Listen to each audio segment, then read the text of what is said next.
Start by washing your hands.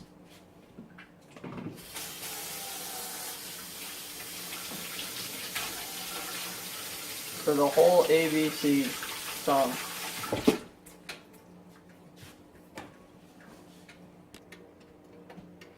Now look at your pizza dough and look at what temperature you need to preheat it at.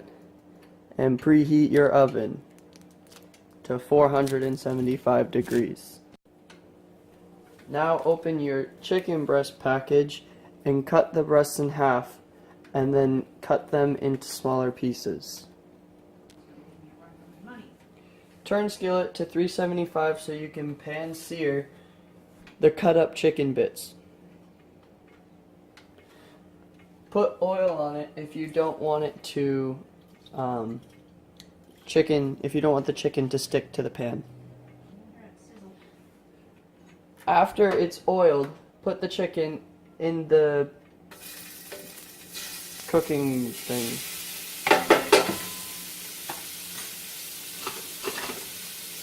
Use a rubber spatula to move the chicken around.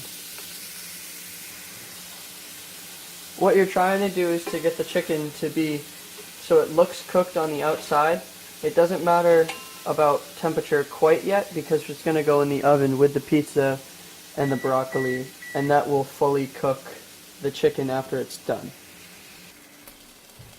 Once you can tell that most of this chicken is completely white except for some parts of pink, turn your skillet to off. Keep moving the chicken so it doesn't stick to the bottom of the skillet.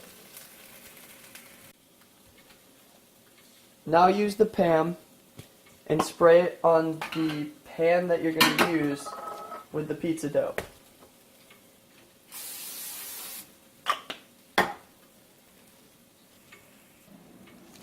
Grab a little bit of flour so you can roll out this pizza dough without it sticking.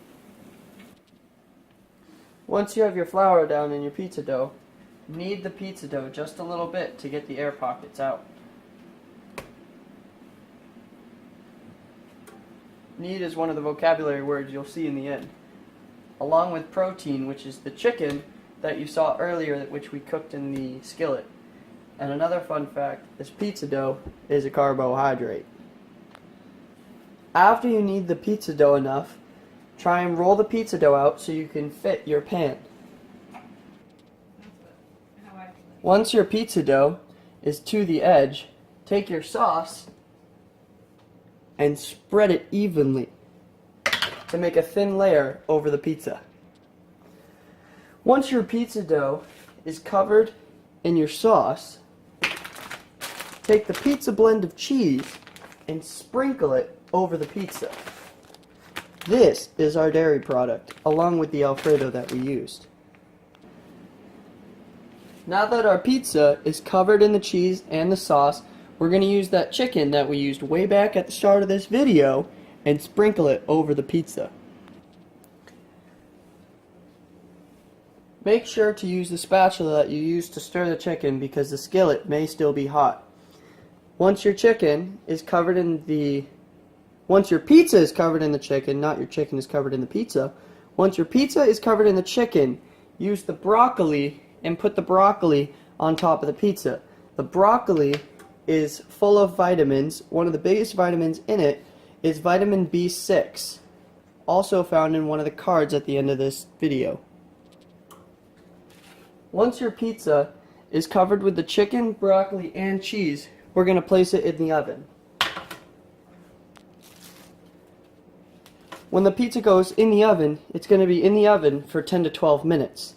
This has your protein, your carbohydrate, your dairy is the sauce and the cheese, and your vitamins inside the broccoli. While your pizza is in the oven, if you didn't use all the chicken from your skillet, throw it away because it might not be fully cooked, or you can turn your skillet back on to fully cook the chicken.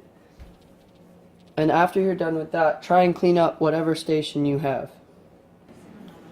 After you remove the chicken from the skillet, if it's cooked or you threw it away, unplug the skillet so it can cool down so you can clean it.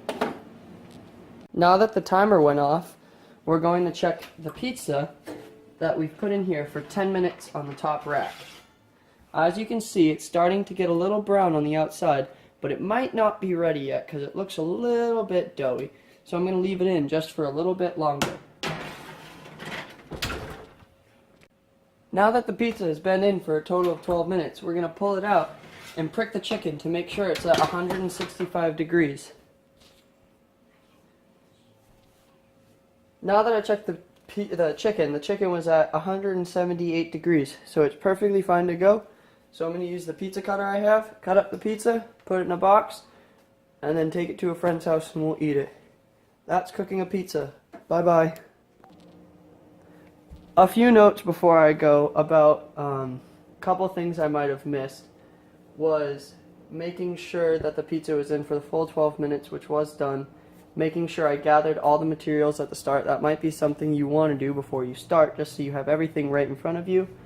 And making sure that you have all the proportions that you need. I've made pizzas before like this, so I knew that it was all right, but make sure that you have enough ingredients for the whole thing.